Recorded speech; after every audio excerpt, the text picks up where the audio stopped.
Post অফিচৰ একাউণ্টত সোমাব প্ৰতিমাহে 20,500 টকা। আপোনাৰ আছে নেকি পোষ্ট অফিচৰ একাউণ্ট? পোষ্ট অফিচৰ এই আঁচনিত বিনিয়োগ কৰি পাব 20,500 টকা। কোনসকল মানুহে এই আঁচনি আবেদন কৰিব পাৰিব? বিশেষ জানিবলৈ ভিডিঅ'টো শ্বেয়াৰ কৰি সম্পূৰ্ণ চাওক। আমি লৈ আহিছোঁ আজিৰ এক বিশেষ প্ৰতিবেদন।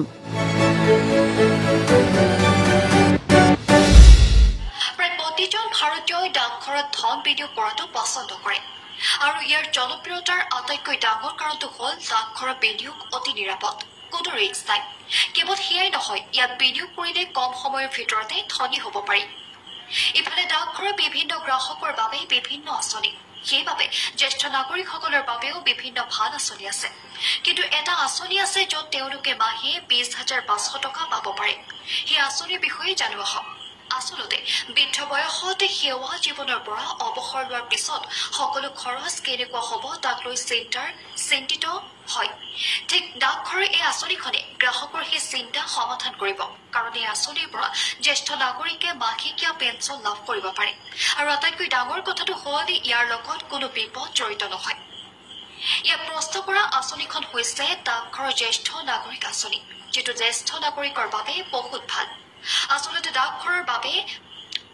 ডাকঘৰৰ এই আঁচনিখনত 60 বছৰৰ ওপৰৰ গ্ৰাহকেহে বিনিয়োগ কৰিব পাৰে। এয়া শেষ নহয়, কিন্তু 55ৰ পৰা 60 বছৰ ভিতৰত VRS গ্ৰহণ কৰা সকলেও এই আঁচনিখনত বিনিয়োগ কৰিব পাৰে। বৰ্তমান ডাকঘৰৰ জ্যেষ্ঠ নাগৰিক আঁচনিৰ 8.2% হাৰত সুদ লাভ কৰিছে। ফলত যদি কোনো জ্যেষ্ঠ নাগৰিকে এই ডাকঘৰৰ আঁচনিখন 30 লাখ টকা বিনিয়োগ কৰে, তেন্তে তেওঁ প্ৰতি বছৰে 2,46,000 টকা লাভ কৰিব আৰু এইদৰে তেওঁ মাহে প্ৰায় 20,500 টকা পাব পাৰে। অৰ্থাৎ এই আঁচনিখনত বিনিয়োগ কৰি কোনো ধৰণৰ বিপদ নোহোৱাকৈ জ্যেষ্ঠ নাগৰিকে পেঞ্চন লাভ কৰিব পাৰিব। প্ৰসংগক্ৰমে ডাকঘৰৰ জ্যেষ্ঠ নাগৰিক সঞ্চয় আঁচনি বা SCSS খুলিব পাৰিব মাত্ৰ 1,000 টকা ডাকঘৰত জমা কৰি।